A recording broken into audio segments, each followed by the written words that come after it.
Maravilha. Oi, Ana. Oi, Tati. Boa Olá, noite. vocês. Boa noite. Tudo bom? Abrindo minha câmera aqui. A gente vai aguardar só uns minutinhos para ver se o pessoal entra, tá? De qualquer maneira, o nosso papo vai ficar gravado. Mais para frente, a Bit vai fazer cortes, né? Vai postar nas redes sociais, tudo mais. Então vai sair bastante conteúdo legal. Legal.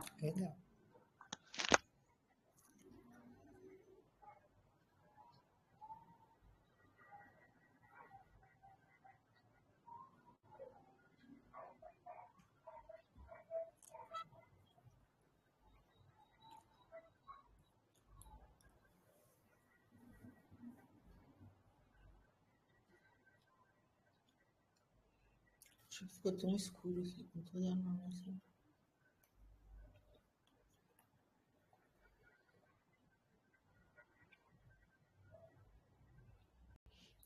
Maravilha. Vou só disparar uma mensagem para o pessoal aqui e a gente já inicia.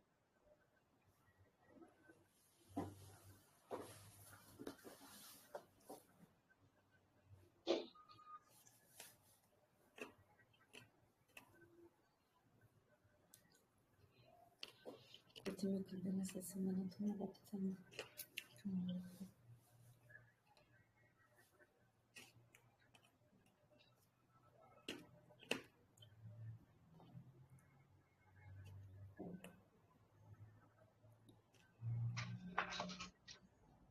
Maravilha. A gente acabou de disparar um push no app aqui também, da Bit, então daqui a pouco o pessoal deve estar entrando.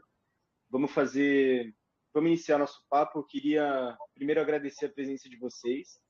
É um prazer estar aqui falando com vocês hoje. Os assuntos que a gente vai tratar hoje são assuntos que existem poucos especialistas falando sobre, né? E mais difícil ainda, especialistas falando coisas relevantes. Tá? Então, eu queria muito agradecer a presença de vocês, agradecer a presença de todos que estão entrando. Tá? O nosso papo vai durar, em média, 1h, 45 minutos, por aí.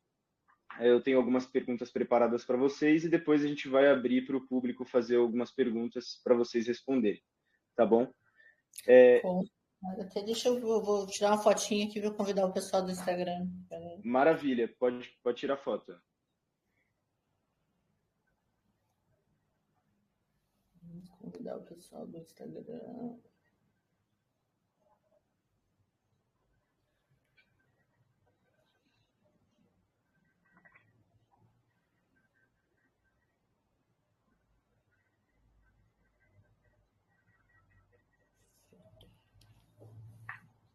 Foi?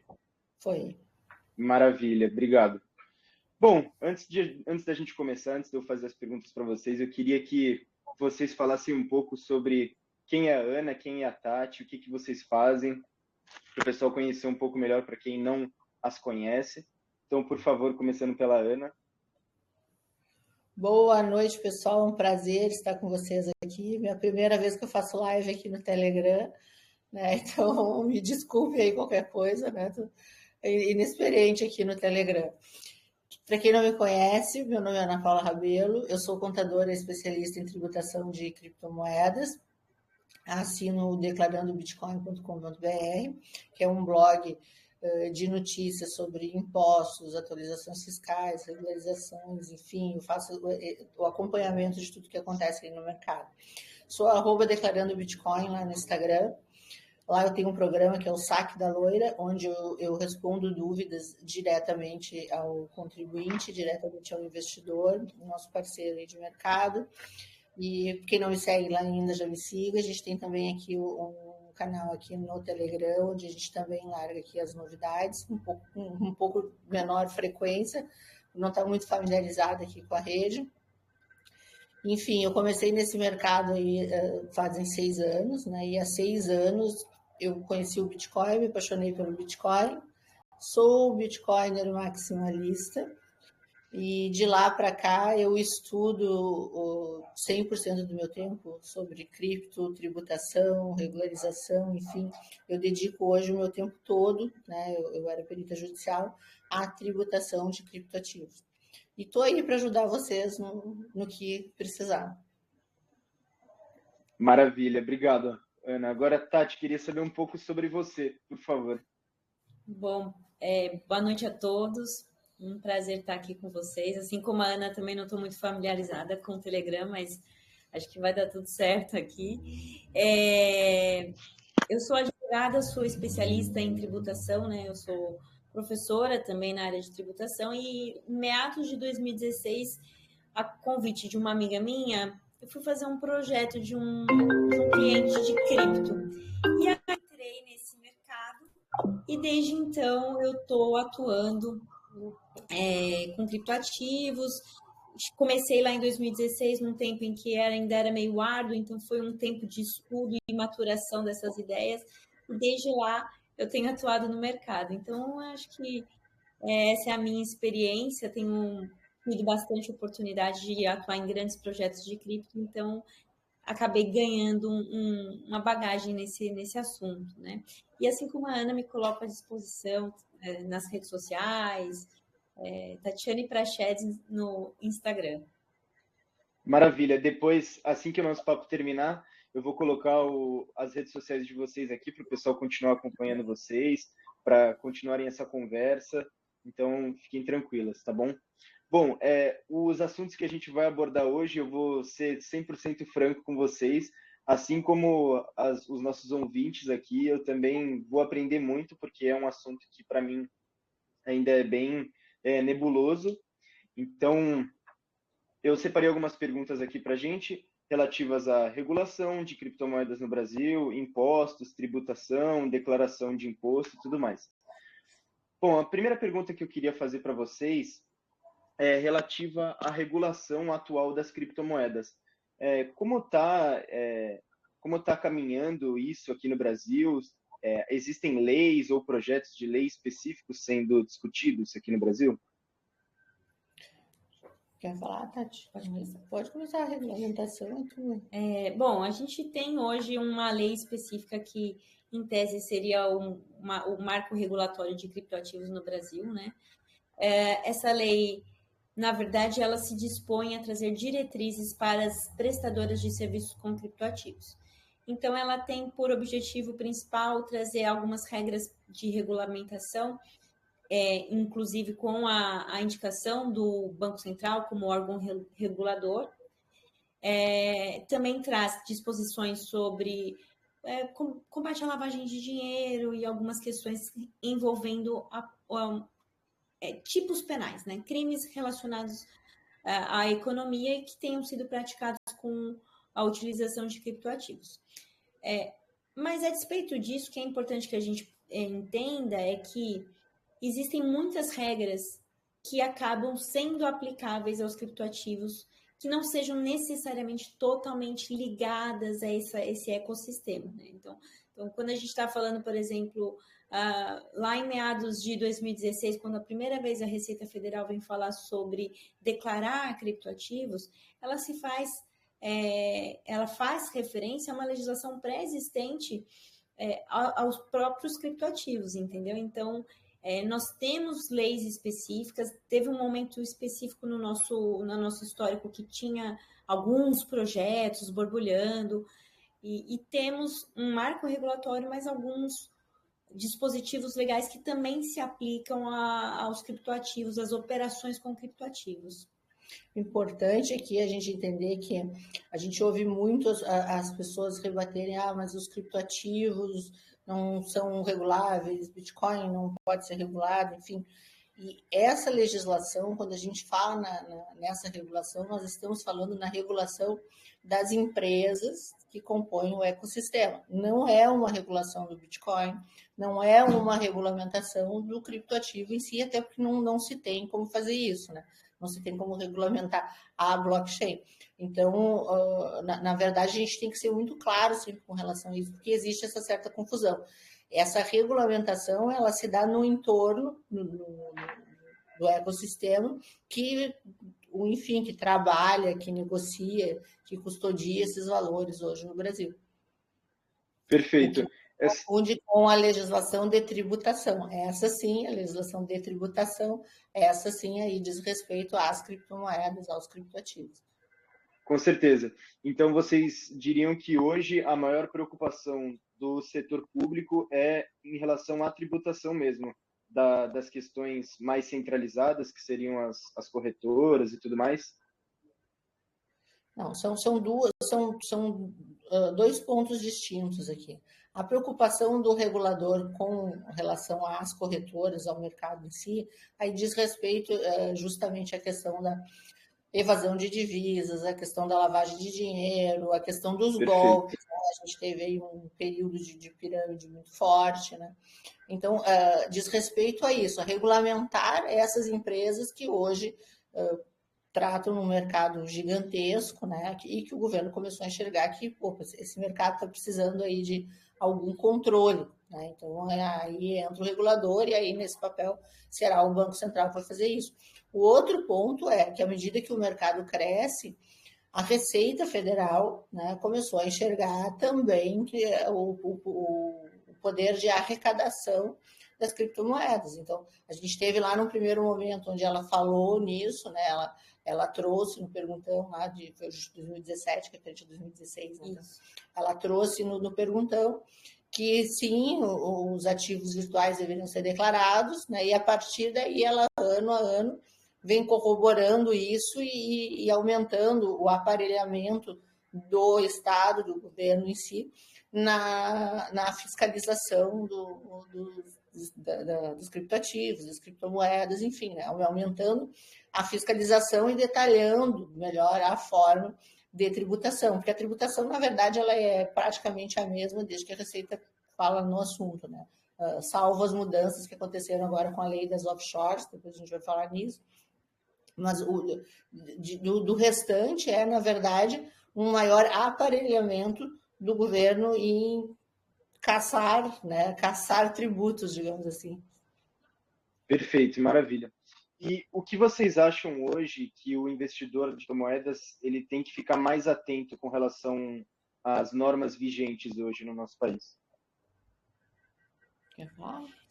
Eu diria que o investidor, né, sob a ótica do investidor, eu teria duas preocupações importantes e aí relacionadas à tributação, porque como a Ana disse, o regulador está preocupado com o ambiente onde os negócios vão ser praticados, os negócios com criptoativos serão praticados, mas a Receita está preocupada com aqueles fatos econômicos que nós, quando operamos, demonstra uma capacidade econômica de pagar tributos, né? Então, essa seria, para mim, assim, a principal preocupação do investidor. Então, entender se aquela operação que eu estou praticando, ela é um fato gerador de imposto, né? E fora esta preocupação, também a Receita trouxe regras de obrigações acessórias, não só de declarar o seu estoque de criptoativos na sua declaração de imposto de renda, mas também de declarar operações. Então, a gente tem que se atentar aos dois fatos.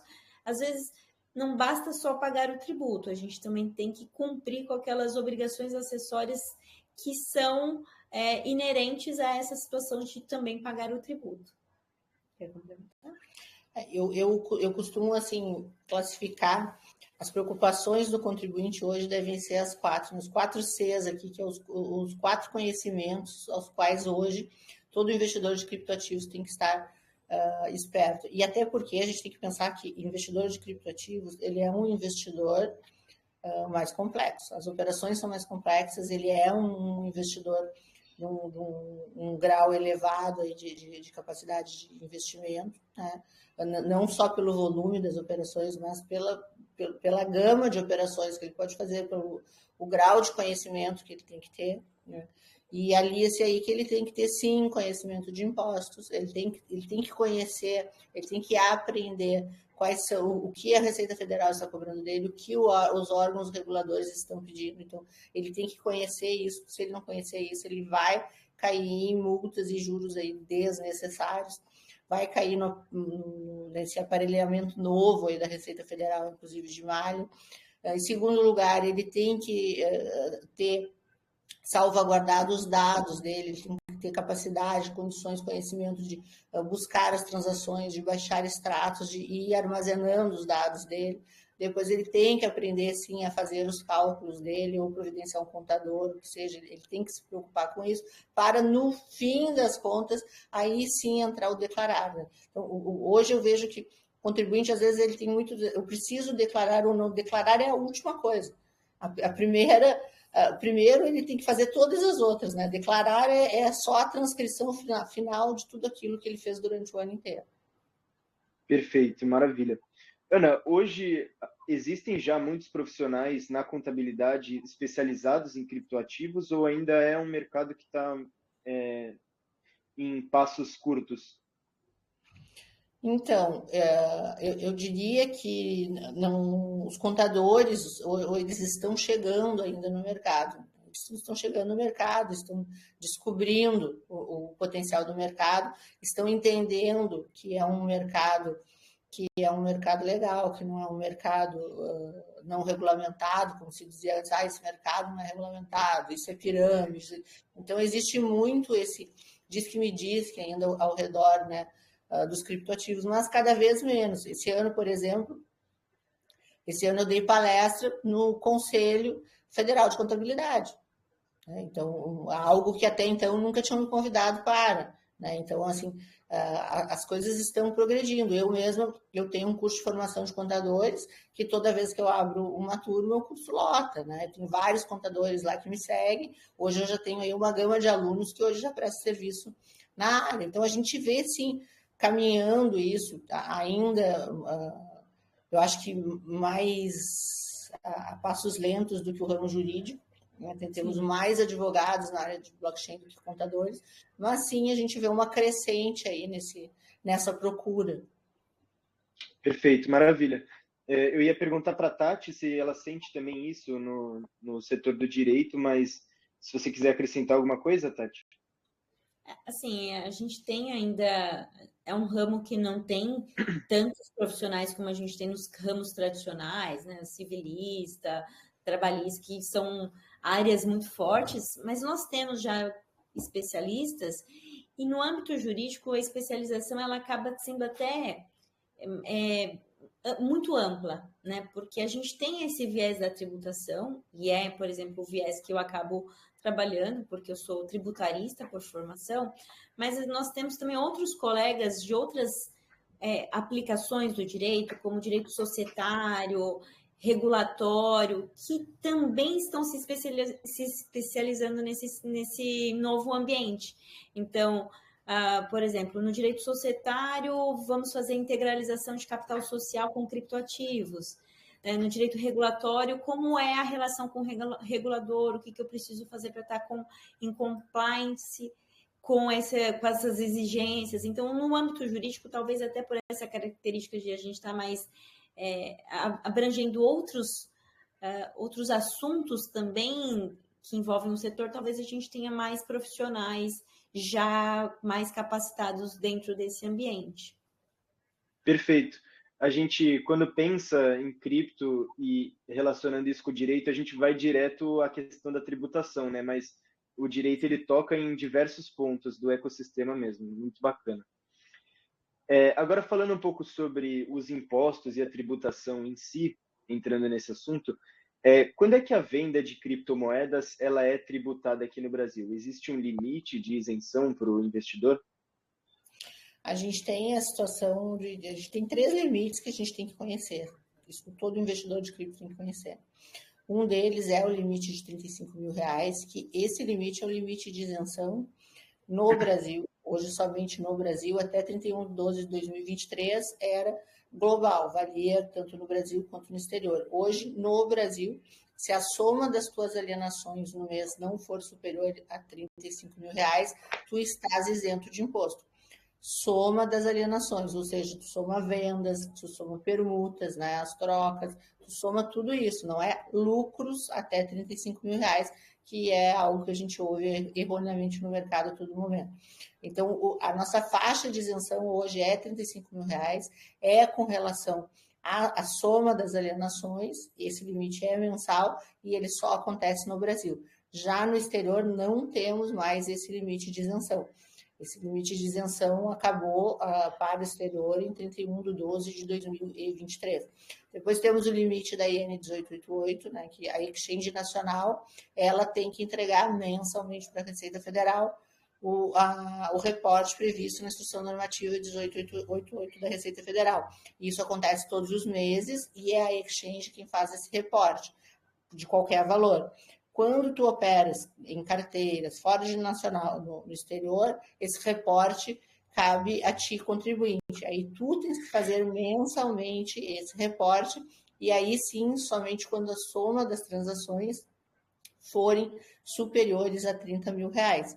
E aí a ausência desse reporte, isso é importante frisar, que esse reporte ele não traz imposto a pagar, tampouco ele fornece um cálculo de imposto de identidade. Eu não declarei imposto na IN 1888, isso não existe. A IN 1888 ela é uma declaração de transações, né?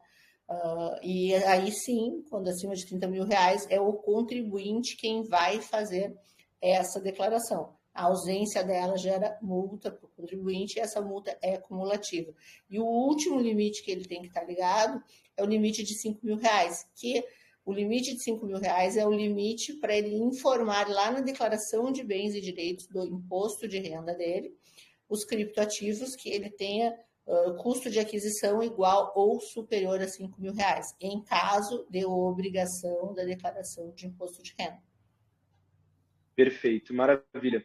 Esse reporte que você falou, Ana, existe um documento específico que a pessoa tem que preencher para realizar esse reporte?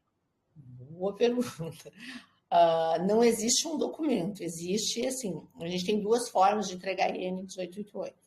Uma delas é manualmente lá no ECAC, o contribuinte tem acesso ao seu ECAC, lá no ECAC, em cobrança e fiscalização, tu vai ter lá a figura da IN 1888, a entrega da declaração de criptoativos de forma manual. Essa de forma manual tem lá na plataforma da Receita Federal os campos onde tu informa, valor de transação, data de transação, taxa aplicada, onde foi, enfim, o URL, ali tu informa tudo. Eu sempre digo que é importante que todo contribuinte, pelo menos uma vez, entre ali e veja o que a Receita quer saber dele. Eu acho que é um exercício interessante para o contribuinte. A outra forma é em arquivo. Em arquivo, ela pode ser entregue de acordo com o layout previsto da Receita Federal. Esse layout vocês vão encontrar lá no site da Receita Federal também, esse layout pré-definido. E aí isso é entregue com arquivo, com certificado digital pelo Coleta Nacional lá na Receita Federal. Agora, um formulário para isso? Não tem um formulário para isso. Mas é difícil, assim, eu não vou dizer que é fácil, porque eu ia estar mentindo, porque eu sei que para o contribuinte é difícil. O contribuinte que não está familiarizado com a Receita Federal, não está familiarizado com a elaboração de declarações, enfim, claro que complica. Com relação a esse, o contribuinte que não quer fazer IN 1888, né, e está começando, o mais simples é começar pela Nacional. Na Nacional, essa obrigação é da Nacional, tu já te livra dessa multa, né? Eu digo que o contribuinte que está começando também, eu sugiro a Nacional, não ter a barreira da língua, né? Então, em se tratando de facilidade, sim, acaba sendo mais fácil. Perfeito, maravilha. Entrega, sabe que é interessante? A Ana chegou a mencionar, quando ela está falando sobre limite, quando ela está falando de limite para essa obrigação acessória, ela está falando de um limite de 30 mil. Mas esse limite é para todo tipo de operação. Então, veja, você transferiu para uma exchange no exterior. Essa é uma operação que não gera obrigação fiscal, que você simplesmente está transferindo de uma carteira para outra. Continua dentro da sua titularidade. Não tem impacto tributário. Mas aí você retira. Se mandou, é 15 mil. Voltou 15 mil, você já pode estar na obrigação de ter que fazer esse reporte só por conta dessas operações. Então, essa dica aqui que a Ana está falando, quer começar, se instrua a respeito dessa obrigação acessória, porque ela tem uns detalhes que podem ser mais complicados para quem não está acostumado com esse ambiente da Receita, e operando dentro de uma nacional, ou até esse limite de 30 mil no mês, assim, em operações globais, todo tipo de operação, aí a pessoa fica desobrigada a cumprir com a obrigação acessória. Perfeito, maravilha, perfeita colocação. Com relação ao ganho de capital em criptomoedas, como é que ele tem que ser apurado? Os investidores, o que eles têm que levar em consideração na hora de apurar os ganhos sobre o capital? Custo de aquisição, né? O custo de aquisição é a referência que ele tem para saber o que ele ganhou de fato e o que será tributado. Então, por exemplo, no Brasil, né, tu tens essa figura da isenção do até 35 mil reais. Então, independente de tu ter a isenção, tu sempre vai ter que fazer o controle de estoque. No teu controle de estoque é onde tu vai dar manutenção desses custos que tu tiveste. Então, uma boa orientação é que o contribuinte vá relacionando, de fato, vá guardando, arquivando seus extratos, enfim, e vá relacionando todos os custos de aquisição, com moedas, etc., para poder extrair a média. A gente começa a entrar, recomendo todos lerem o meu livro, né?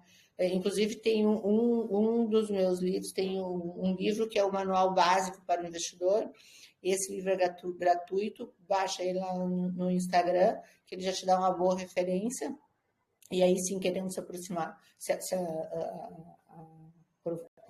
aprofundar, leia o outro, que aí vai falar em cálculo de média. Porque tu precisa fazer cálculos de médias, tu faz várias compras, tu tem vários pontos de entrada, por exemplo. E aí, com relação a esse custo para o valor de venda, tu tens o lucro tributável e é sobre isso que tu vai pagar imposto. No Brasil, essa alíquota varia de 15% a 22,5%, mas os 15% até 5 milhões. Então, digamos que a maior parte aí vai cair nos 15%.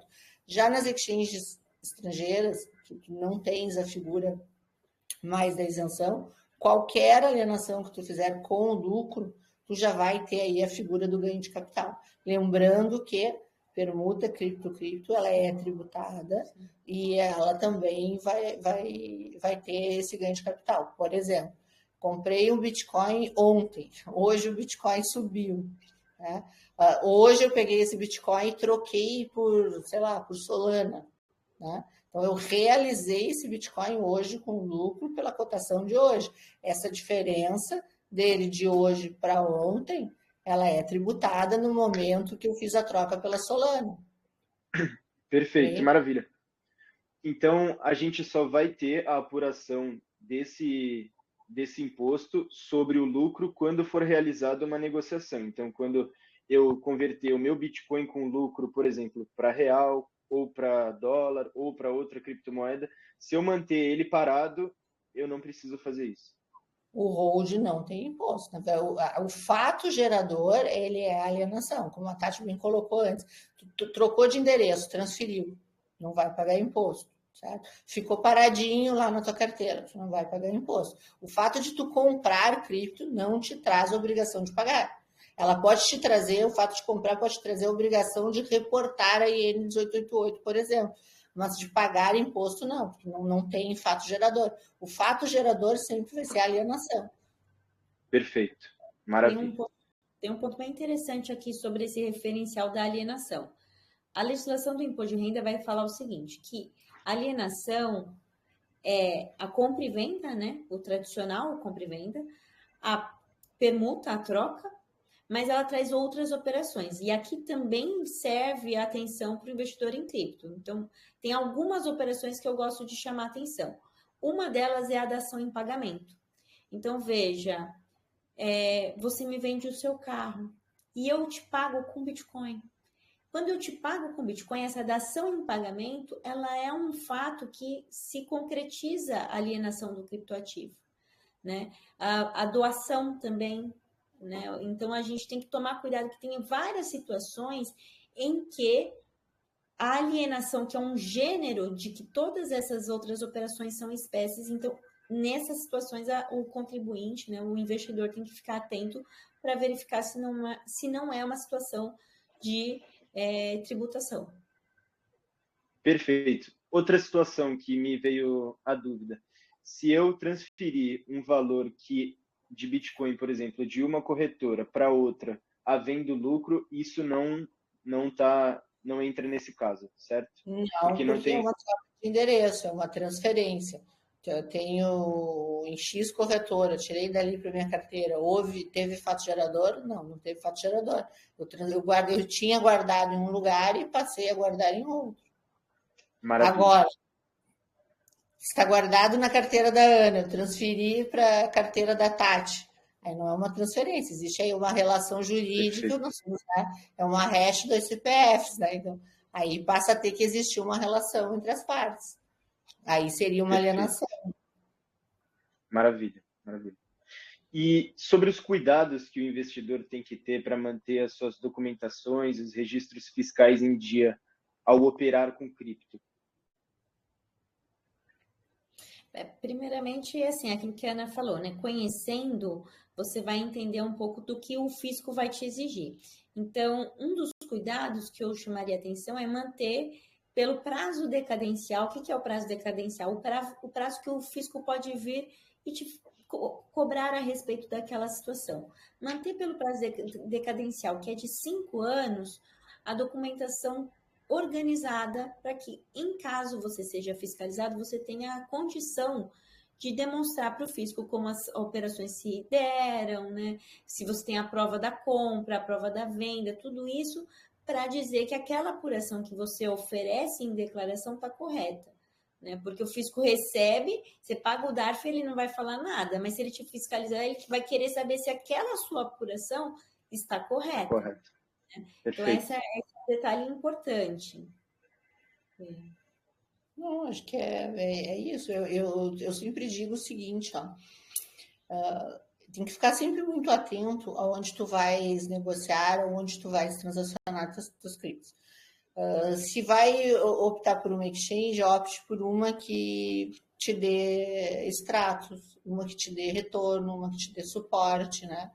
E acho que até não só pela condição do fiscal, né, mas pela condição de atendimento. Eu sempre digo, quando tu deixa uma cripto, deixa um Bitcoin na exchange, tu está deixando talvez o teu patrimônio de maior valor ali. Então, saiba com quem tu estás deixando, né? Tu estás custodiando ali, tenha certeza com quem tu está fazendo. Se esse custodiante ele não tem condições de te fornecer um extrato, eu, Ana, já não deixaria. Deixo aqui o exemplo, inclusive, da FTX, que a FTX a gente tinha um problema de extratos com a FTX, que ela não tirava extratos acima de 3 meses. Ela era a segunda maior do mundo e ela não fornecia extratos acima de 3 meses. Ali já acendia um balão, mas a gente não queria acreditar. A segunda maior do mundo não pode ter nada errado. Depois, quando estourou, a gente viu, inclusive lá no processo, que de fato o próprio CEO mandava que se excluísse qualquer dado acima de 3 meses. Ou seja, não existe uma empresa não ter documentação acima de 3 meses. Então, quando acontece de uma corretora, e isso acontece até hoje, uma corretora dizer que não tem extrato para te fornecer, que não tem condições de gerar arquivo, que não tem teus dados, alguma coisa de muito errado tem nessa corretora. Eu trocaria. Então, acho que essa é uma dupla atenção e que serve para os dois casos, né? Tanto para a questão de segurança como para a questão fiscal. Perfeitamente. E poupa muito trabalho, né? Se você tiver todo esse suporte da corretora em volta, porque buscar esses dados manualmente, a gente sabe como é difícil. Né? Eu não espero nada menos de uma empresa de tecnologia. Vai dizer que né? Não que acontece muito delas não terem, acontece, mas eu brigo muito com as corretoras por conta disso, porque empresas de tecnologia, eu acho inadmissível se ela não tiver uma estrutura para te fornecer um arquivo ou um extrato, né? Eu acho que ela tem que obrigatoriamente fazer isso. Isso parte da relação de consumo que tu tem com ela. Perfeito, maravilha. Agora falando, você queria falar alguma coisa, Tati?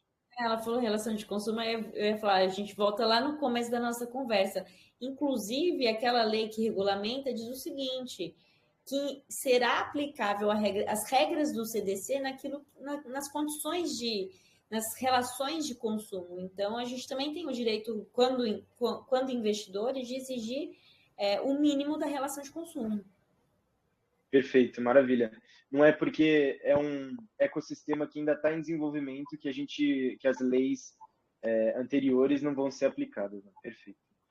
Agora, falando um pouco sobre declaração de imposto de renda, de fato, especificamente sobre as criptomoedas, quais são as obrigações do investidor em relação à declaração de criptomoedas no imposto de renda? Então, a gente já falou aqui da IN 1888, que ela é uma declaração acessória, cujo vencimento mensal, né? Tu vai entregar mensalmente para a Receita Federal, quando fora da Exchange Nacional. Depois nós temos a declaração de imposto de renda, essa sim, ela é anual, era normalmente em abril, agora nos últimos anos foi em maio, e nessa o contribuinte vai importar o GCAP do ano dele. O que é o GCAP? O GCAP é um programinha da Receita Federal que o contribuinte que em 2024 utilizou corretoras nacionais, ele com certeza utilizou esse programinha de janeiro a dezembro de 2024 e vai importar para a declaração do imposto de renda de 2025. E ali vão vir os dados das vendas dele, das alienações dele com relação custo de aquisição, ganho de capital e imposto apurado e imposto pago. Isso é uma informação que vai no imposto de renda e ela se dá por meio do GCAP, que é feito mensalmente, apuração nacional, vencimento mensal. Por outro lado, teremos esse ano, pela primeira vez, aí, em 2025, a apuração das exchanges estrangeiras. Né? Nas aplicações financeiras no estrangeiro, e aí os ativos virtuais estão nela, né? Será apuração anual, a apuração será de uma única vez, na declaração de imposto de renda, referente de janeiro a dezembro de 2024, com compensação de prejuízos permitida, né, pela primeira vez, fator esse que não existe nas nacionais e existe agora no estrangeiro, a alíquota de 15% e pagamento único desse imposto. Então, vai ser a primeira vez também que vai acontecer essa apuração de criptomoedas enquanto aplicações financeiras. Temos a figura lá dos rendimentos isentos, que são nas alienações dos meses em que tu alienou abaixo de R$35 mil, que isso tu vai informar lá em rendimentos isentos. E temos ainda a declaração de bens e direitos, onde tu vais informar lá com relação àqueles 5 mil que eu falei lá no início. Quando tu tiveres custo de aquisição igual ou superior a R$5 mil, tu vais trazer esse ativo lá na tua declaração de imposto de renda. Tu vai trazer a quantidade, a descrição, o custodiante, inclusive, né? E o valor do custo de aquisição. Importante, lá não é valor de cotação. Muita gente pergunta isso, todos os dias eu recebo essa pergunta, qual é a cotação que se usa no imposto de renda? Nenhuma. Ela é custo de aquisição, se tu pagou 100 mil pelo teu Bitcoin e está no hold até hoje, é 100 mil que está lá na declaração de bens e direitos. A valorização só vai utilizar no dia que tu alienares de fato, que tu realizares essa moeda. Outro ponto importante aqui é que nos últimos anos a Receita já utiliza a informação da IN 1888 na declaração pré-preenchida. Então, quando tu vais fazer teu imposto de renda, na declaração pré-preenchida, se tu te valeu dela, e eu recomendo fortemente que todo mundo use a pré-preenchida, porque vem muitas coisas que às vezes o contribuinte não sabe, não viu, enfim. Esquece. E ali vem também a informação de criptoativos de acordo com a instrução normativa entregue pelas exchanges nacionais. E também isso facilita, às vezes a pessoa nem estava ligada que tinha que declarar ou não, puxou lá a pré-preenchida e viu que tem o saldo aquele da corretora. Bom, eu preciso declarar isso. A gente vê muito isso acontecer. Então, a nível de imposto de renda é isso. Por isso que eu disse que o imposto de renda, ele, na verdade, ele é o fim, né? A apuração toda, ela se dá no ano. Os detalhes todos, tu vai costurando o ano inteiro, né? O contribuinte de cripto é aquele contribuinte que tem que mensalmente estar se preocupando com tudo, para chegar no final do ano e ele saber exatamente o que fazer e onde. Deixa eu colocar Enquanto você falava, eu pensei o seguinte: agora nós temos muitos protocolos de DeFi que permitem, inclusive, empréstimos. Nessas situações, eu entendo que o contribuinte, além de tudo isso que a Ana falou, quando ele está nesse saldo devedor, ele vai ter que imputar essa informação em dívidas de ônus. Sim, com certeza. Né? Então, também tem que se atentar a essa situação. Né? Com certeza, com certeza. Vai ter, por exemplo, tem uma operação de empréstimo lá com a Eve, né? Tu vai ter a figurinha estoque do colateral que tu deixaste lá e tu vai ter a contrapartida disso lá na declaração de dívidas em ônus reais, que é o valor que tu ficou devendo para a plataforma. Perfeitamente. Muita gente acha que essas interações com protocolos de DeFi são meio que terra sem lei, né? Mas para quem quer estar em conformidade, tem que estar muito bem ligado. A gente tem que pensar o seguinte, ó. Primeiro que o cripto é tributável em qualquer lugar, não existe assim, em DeFi não é tributável. Não, ela é tributável em qualquer lugar. Se tu utilizou na nacional, ela é. Se tu teve ganho na nacional, ela é. Se tu teve ganho no exterior, ela é. Se teve ganho em carteira, ela é protocolo. Aonde tu tiver ganho, ela será ganho de capital. Então, tu entrou num protocolo DeFi lá, sei lá, tu entrou com $1.000. Aí daqui a pouco tu saiu com 100 mil. Esses 99 vieram de onde? Entende? Então, assim, não tem. Daqui a pouco esses 99 é um carro. E aí tu vai aparecer com esse carro na tua declaração de imposto de renda. E esse 99 veio da onde? Veio do, sei lá, tráfico? Entende? Então, não. Tu tens que dar notícia de onde veio isso. Em DeFi, eu digo que o contribuinte ele começa a se dar conta que ele tem que declarar DeFi. Sabe qual é o momento? É o momento do lucro. Quando ele tive lucro. Opa, tive Perfeito. lucro. Tem que pagar imposto. Porque se o cara não teve lucro, ele não vai se preocupar, porque ele não tem um problema. Ele não teve variação patrimonial ativa, ele não teve créditos em banco, ele não vai se preocupar. É assim, na verdade é assim. Quem é que vai se preocupar? Vou dizer, por exemplo, Axie Infinity. Quem é do tempo do Axie Infinity aí? Eu sou. Eu adorava Axie Infinity. Né? Eu tive até terreno no metaverso. No Axie Infinity, a gente viu uma garotada aí que ficou milionário. Ficou milionário, né? E aí essa garotada, vocês acham que elas não pagaram imposto? Eles não pagaram imposto? Não, todo mundo, quando chegava no X valor lá, para aí que eu tenho que... Né, como é que eu faço? Eu tinha fila do pessoal do Axie, todo mundo chegou um parâmetro de ganhei dinheiro, eu quero pagar imposto para poder usar. A gurizada sendo novinha lá, querendo pagar imposto. No tempo do Axie, eu fiz a live lá do Rio de Janeiro, que é da gurizada. Como é que eu faço para pagar imposto, tia? Perfeito, perfeito. É exatamente isso. Ganhar dinheiro. Claro, em algum momento eles vão querer usar esse dinheiro, eles vão ter que interagir com algo que é regulado, né? Então, não tem muito para onde fugir. De qualquer maneira... da consciência do investidor, ela começa quando ele começa a ganhar dinheiro. Perfeito, exatamente. Não adianta, então, ser totalmente degen e achar que estando em finanças descentralizadas você vai estar totalmente isento de... Cara, a menos que tu queira Muito levar para o difícil. caixão, não adianta nada. Assim, tipo, tu tem cripto, fez grana e quer usar, tu vai ter que, de alguma forma, declarar. Isso não existe, é sonho. E não, eu ouvi aos meus haters, pessoal que não gosta de imposto, ninguém gosta de imposto. Ninguém acorda. Eu acordei hoje com vontade de pagar um imposto. Claro que não. Nem eu, ninguém, né? Quer, né? Tu acorda? Não, ninguém acorda. Mas a gente tem que pagar, a gente declara porque é obrigado, a gente paga porque é obrigado, e invariavelmente quem teve lucros vai pagar para poder utilizar os frutos do seu lucro. São as regras do jogo, né? Não tem como fugir dela. Não é porque a gente acha, porque a gente quer ou porque a gente concorda, é porque a gente é obrigado. Perfeito, maravilha. Pessoal, eu tenho aqui a minha última pergunta para vocês. Eu vou abrir, antes disso, um tempinho aqui para o pessoal enviar perguntas, caso alguém tenha alguma pergunta para a Ana Paula e para a Tati. E aí, depois dessa última pergunta, eu vou abrir um espaço também para vocês mandarem de novo suas redes sociais, a gente manda aqui no chat. Depois eu vou deixar disponibilizado, Ana, o seu livro, o seu manual aqui para o pessoal em PDF, porque é uma leitura muito bacana para todo mundo aprender mais, se aprofundar no tema. Tati, se você quiser compartilhar com a gente algum material de referência que você ache legal, a gente deixa aqui também, tá bom?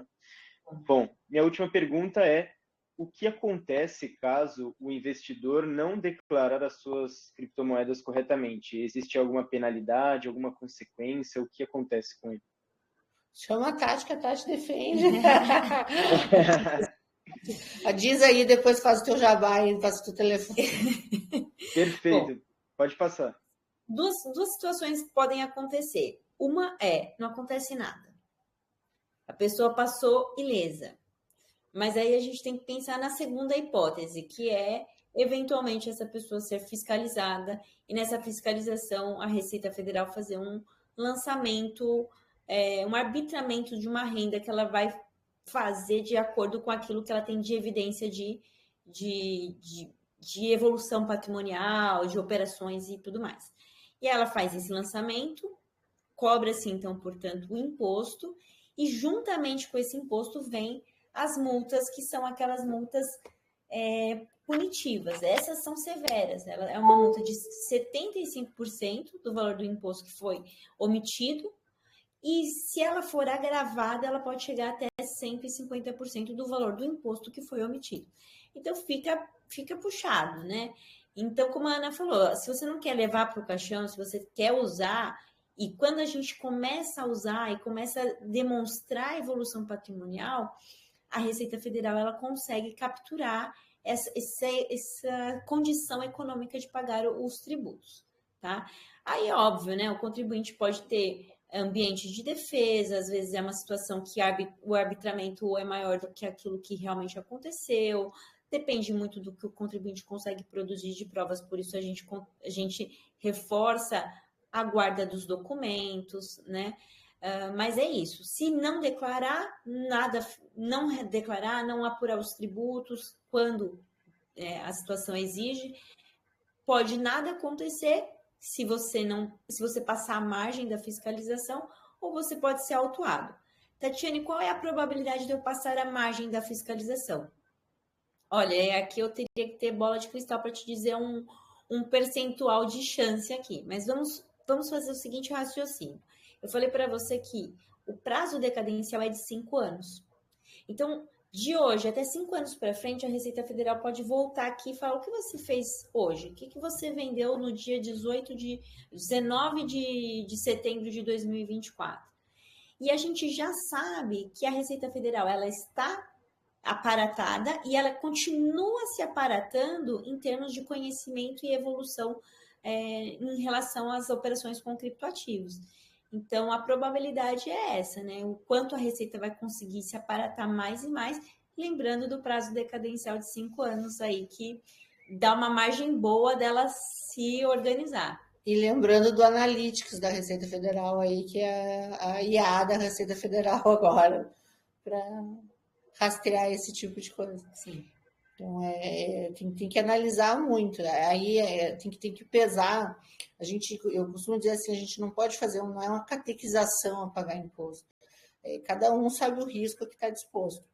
A questão é fazer uma avaliação de risco. A gente tem hoje, inclusive ontem teve publicação do Diário Oficial, teve mudança através da gestão normativa, a inclusão na e-financeira de mais e mais empresas, entraram outros arranjos de pagamento que ainda não estavam. Então, assim, a gente vê todos os dias, sai uma medida, e todos os dias a gente ouve a Receita Federal falando em criptomoedas de alguma forma. Então, a gente tem que estar preparado para uma situação que, assim como a gente acredita, né, que o ano vai ser bom para nós, a gente acredita no mercado, a gente está vendo, a gente acompanhou aí o Ralph, a gente acompanha os gráficos, a Receita Federal também, gente. A Receita Federal ela está de olho em tudo que está acontecendo. Então, assim, se tu tem um valor considerável, tu tem que pensar 2 vezes. Tem que pensar 2 vezes. Se tu tem a perder, tem que pensar 2 vezes antes de tomar uma medida no sentido de não fazer nada. Tenha algum plano B. Se não fizer o A, tenha algum plano B. Perfeitamente. Então, para quem quer ser um investidor, para quem quer ser um maximalista, assim como você, Ana, tem que estar muito em conformidade com a regulação, com a declaração dos impostos. Eu diria que quem está de olho no milhão lá no ano que vem, ó, fica esperto. Fiquem espertos. Maravilha. Então, para todo mundo que está ouvindo a gente, fiquem com a dica da Ana. É muito importante que a gente esteja de olho nisso, porque a Receita também está de olho. Tá bom? Ana, Tati, muito obrigado pela presença de vocês. Queria agradecer por todo o conhecimento compartilhado, com todas as dicas que vocês deram aqui. Esse assunto é algo que interessa muito a todo mundo, né? Muita gente, às vezes, está muito atrás de dicas de investimento e tudo mais, mas a gente tem que saber estar em conformidade também com todas as leis para poder usufruir dos nossos lucros, né? Que no final do dia é isso que a gente quer, né? Ganhar dinheiro. Maravilha. Então, vou deixar esse espaço novamente, assim como eu disse, para vocês darem a última palavra, para vocês deixarem as redes sociais e indicarem algum material ou algo do tipo que vocês queiram, por favor. Eu queria deixar um te liga aí para o pessoal, que todo grande investidor, ele não pensa só em investimento. O segundo item que ele pensa é imposto. Então, todo mundo aqui que investe de olho em ter retornos tem que aprender a jogar o jogo do imposto. Se não aprender a jogar o jogo do imposto, dificilmente vai ser um grande investidor. Então, tudo depende de onde tu quer chegar. E quando eu falo jogar o jogo do imposto, não é que não pega e paga imposto de qualquer jeito, não. É justamente saber jogar o jogo do imposto para poderes pagar o menor imposto legalmente possível, legalmente viável. Isso é saber jogar o jogo do imposto. Para quem quiser me seguir, @declarando Bitcoin lá no Instagram. Lá nos meus stories, na minha caixinha de perguntas, você fala comigo todos os dias. Todos os dias eu respondo caixinhas por lá. Encontro meus artigos no declarandobitcoin.com.br. Eu estou em todas as redes sociais. Sou @bitcoin em todos os lugares. Menos no Twitter, que não tem mais. Fica um beijo grande, gente. Obrigado pela paciência de eu falar em imposto. Bom, eu só agradeço aqui, também foi um prazer para mim poder contribuir, espero ter contribuído. Não sou como a Ana, super ativa nas redes sociais, eu sou uma pessoa mais reclusa, mas eu estou e posso ser encontrada, então quem quiser e tiver a oportunidade de me seguir, eu sou @Tatiane Prachedes, também em todas as redes, Tatiane Prachedes, tá? Um beijo grande. E obrigada aí pela audiência. Maravilha, muito obrigado. Um beijo, tchau, tchau. Beijo. Tchau, tchau.